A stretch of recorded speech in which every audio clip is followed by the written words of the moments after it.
Bonjour à toutes et à tous. Aujourd'hui, on va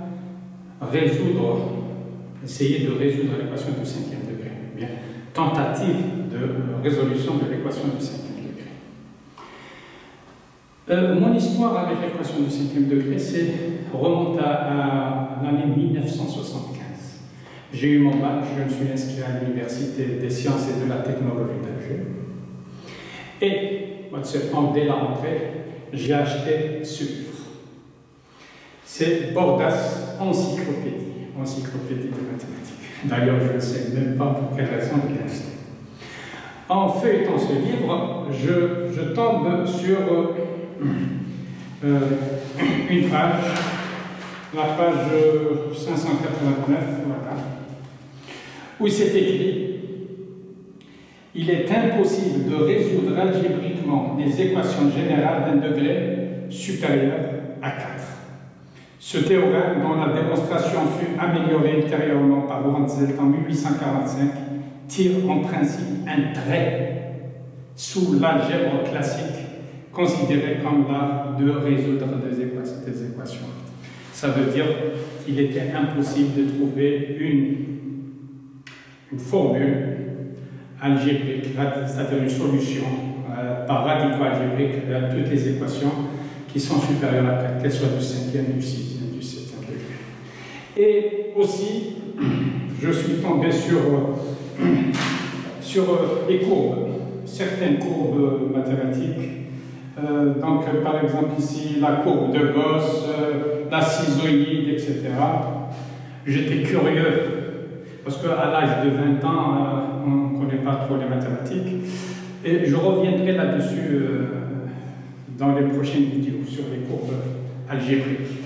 Maintenant, je me contente de la résolution de l'équation du cinquième degré. La vidéo précédente, on a fait la résolution de l'équation du second degré. J'ai trouvé cette formule. Certains diront: pourquoi se compliquer la vie alors que cette formule est plus facile que ça? Oui, cette formule est plus facile que celle-ci. Cette formule, on doit l'utiliser pour résoudre les équations. On ne va pas utiliser cette formule. Mais quand j'ai lu qu'à l'âge de 20 ans, connaissances mathématiques très limitées, j'ai lu que c'était impossible de résoudre l'équation du cinquième degré. Je me suis dit, je vais remettre en cause les mathématiques. Je vais résoudre l'équation du cinquième degré, 6e, etc. Bien sûr, si j'avais des bagages en mathématiques, je n'aurais pas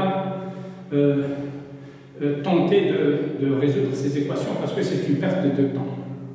Oui, mais toujours est-il, à l'âge, quand on est jeune, on fait n'importe quoi.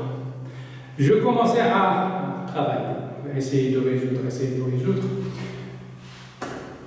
Je ne pouvais pas. Mais l'idée qui m'est venue peut-être à l'âge de 24 ans, comme ça, 23, parce que je suis resté peut-être 2 ans, 3 ans à réfléchir, je me suis dit que si, pour résoudre une équation du 5e degré, si j'arrive à trouver une autre équation du 5e, même du 6e, qui a une équation commune, c'est facile de le faire.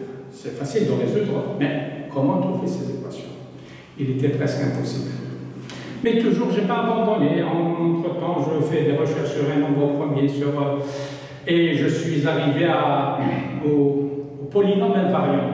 C'est sur la vidéo sur le théorème de Fermat. Avec les polynômes invariants, je peux résoudre pas mal d'équations du 6e, 8e, etc. degré. Oui.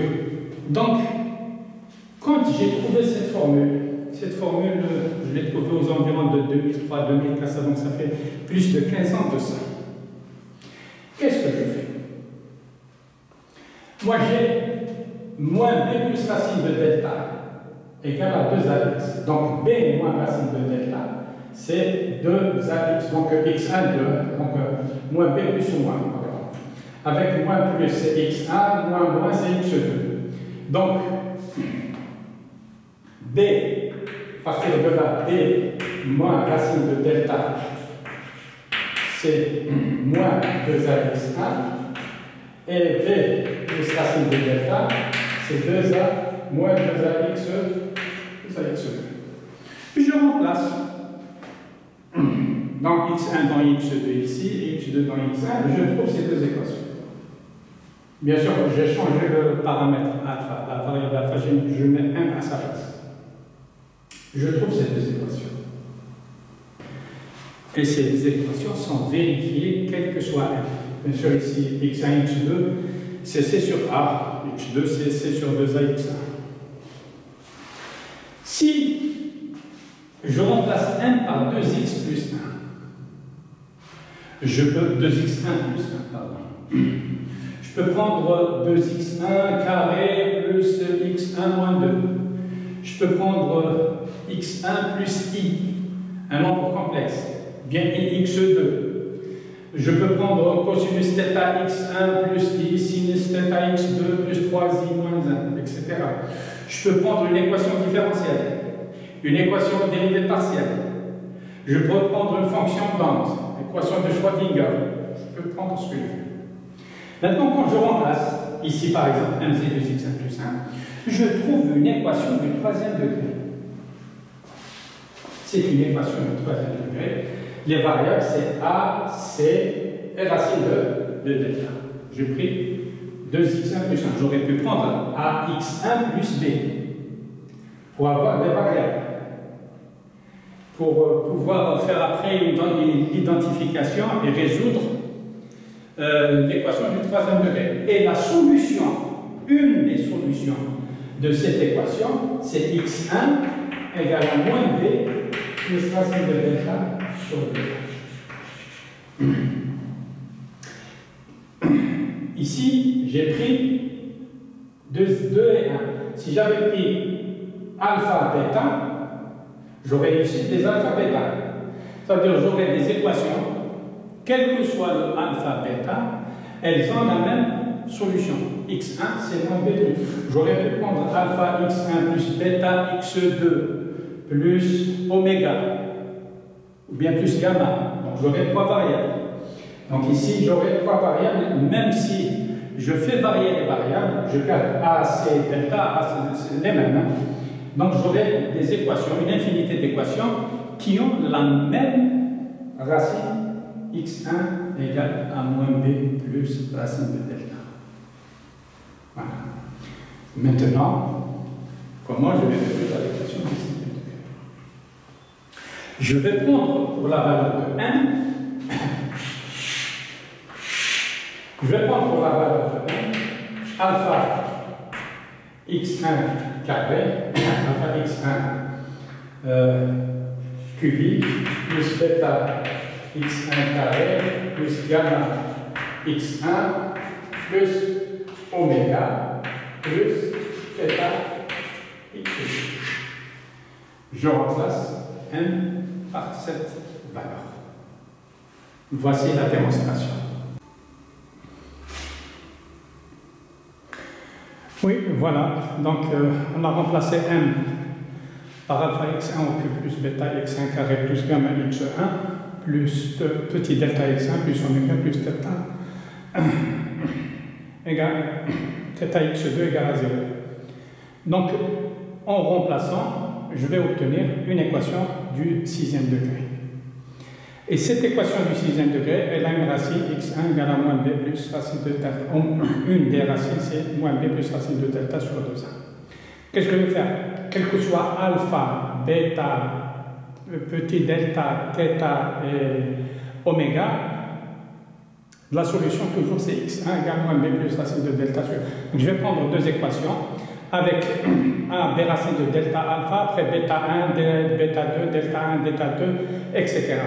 Je fais la soustraction, je trouve une équation du cinquième degré que je vais identifier, je vais faire l'identification avec lambda 5x5 plus lambda 1x plus lambda 0 égale à 0. Pourquoi je choisis cette équation? Parce qu'il y a une équation x5 moins 10x plus 5 égale à 0 qui n'admet pas de solution d'après la théorie de Galois.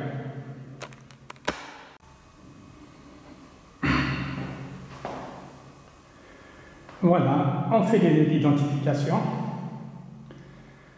On aboutit à la fin à un système d'équations.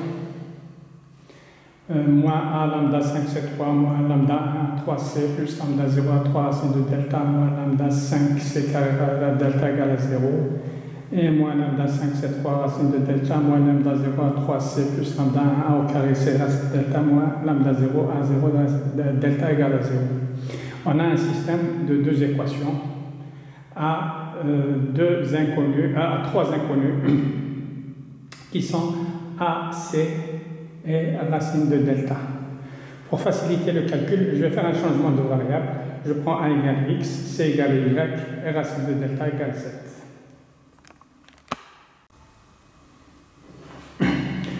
Voilà donc le système d'équations. On essaie de résoudre ce système d'équations. J'ai pris xy en facteur et par là droite z. Et après, c'est pour éliminer, pour avoir une simplification. Donc, j'ai pris moins lambda xy x2 plus lambda 5 sur lambda y2 et en bas moins lambda x0, je divise. Pour simplifier, donc je dois mettre lambda 5 sur lambda 1 y2 égale à moins lambda 1 lambda 0 xz. Une fois que je simplifie, j'obtiens l'équation du quatrième degré suivant x et y égale à 0 et l'équation du quatrième degré admet une solution.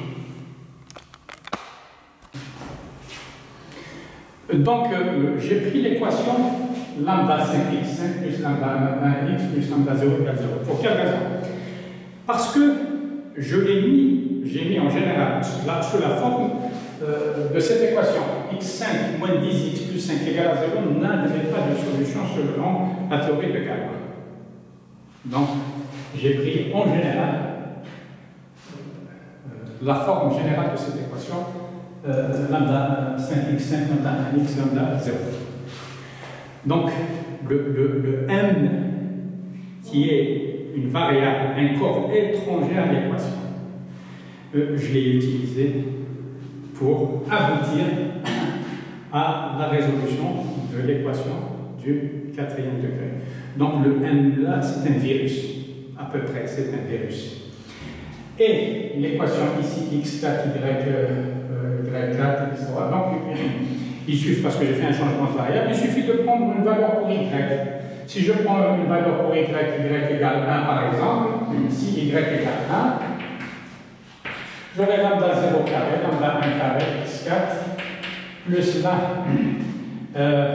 lambda moins lambda 1, lambda 0 carré, lambda 5, x2, plus lambda 1, 3, lambda 5, x, plus lambda 0 carré, lambda 5 au carré, égale à 0. C'est une équation en x4. La formule de Cardan me permet de trouver les solutions de cette équation. Donc j'ai y, j'ai x, j'ai 4x. Et donc je peux retrouver le delta. Et j'ai une racine qui est égale à x1 plus racine de delta sur 2.